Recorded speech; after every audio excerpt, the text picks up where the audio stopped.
අලුත් අවුරුද්ද කියන්නේ අපි හැමෝටම තමන්ගේ එකතු වෙන හරි ලස්සන කාලයක්.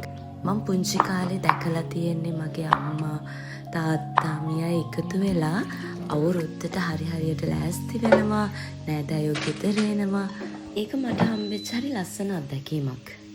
ඉතින් මං හිතුවා මගේ ළඟම අය වෙනුවෙන් මේ පාර අවුරුද්දට මං කෑම වේලක් ලෑස්ති කරනවා කියලා. මොකද මං කසාද බැන්දත් හරි අම්මා නම් නිතර දෙවේලේ ගෙදර ඇවිල්ලා ගියාට තාත්තට යාගේ බිස්නස් වැඩත් එක්ක අපේ ගෙදර ඉන්න බැරි වුණා. ඉතින් මේ සිංහල අවුරුද්දට හාහා පුරා කියලා ඔන්න හැමෝම අපේ ගෙදර එන පළවෙනි පාර තමා මේ. ඉතින් මං උදේම උයන්න පටන් ගත්තා.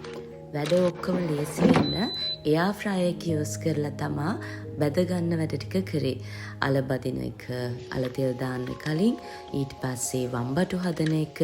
දැන් නම් මේ හදන්නේ මාළු ඇඹුල් තියල්. හැමෝම ටිකක් අමාරු වැඩක් විදිහට දැක්කට අනේ මන් දන්නේ අපේ අම්මගෙන් මේක මට ඇවිල්ලාද කියලා හොඳට කෑම ටික රසට උයන්න නම් මට පුළුවන්.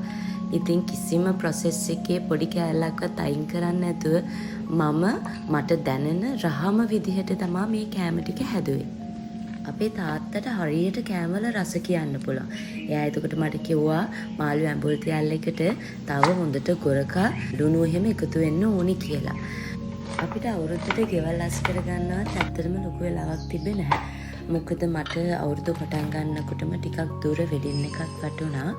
ඒක ඉවර වෙලා අපි ගෙදර නැවතිලා ඊට පස්සේ 13 වෙනිදා ඇවිල්ලා පාන්දර 3 වෙනකන් ඒ කියන්නේ නොනගතේ ලබන්න ඔන්න මෙන්න තියෙනකන් අපි ගෙවල් අස් කරා. චිකන් ටික කපන්න නම් මට බැරි හින්දා අපේ ලොකු බොස්ගෙන් පොඩි උදව්වක් ගන්න වුණා. තවත් දෙයක් තමයි මට ඔය ගන්න බැරි වෙච්ච පොඩි බඩුවක් තිබ්බා. මම ඒක සෙලිස්ටි එකෙන් ඕඩර් කරලා ගෙදරටම ගෙන්න ගත්තා. ඒක ඇත්තටම මාරම ලේසියි. අපි ආය වාහනේ අරගෙන ගිහිල්ලා කීල්ස් එකෙන් බඩු අරන් එනවට වැඩිය මට ඕන දේවල් ටික මම ඕඩර් කරලා ගෙදරටම ගෙන්න ගත්තා. මම උයන එක සෑහෙන එන්ජොයි කරනවා. මට ඒක භාවනාවක් වගේ. අපි මේ අඹ මාළුව හදන්න ගිහිල්ලා පළවෙනි අඹේ ඉදිලා තිබ්බාද අනිත් අඹ ටික නම් හොඳයි. ඉතින් මම මේ විදිහට කෑම ටික ලෑස්ති කරලා අපේ අම්මලා තාත්තලා මිෂයක් කළා එනකම් බලාගෙන හිටියා. ඔන්න හැමෝම ආවා. දැන් කෑම ටික එන්ජොයි කරන්නයි තියෙන්නේ.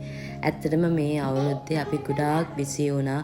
ඒ වුණාට මට මේ කෑම වේල ලෑස්ති කරන එක ගොඩාක් සතුටින් ආදරෙන් කරපු ලෑස්ති කිරීමක්. ඉතින් අපේ අම්මලා ගෙදර ගිහලා දැන් කෝල් කරලා කිව්වා තාත්තත් කෑම ගොඩක් රසයි කිව්වා කියලා. ඉතින් ඔයාලත් මේ වීඩියෝ එක එන්ජොයි කරා.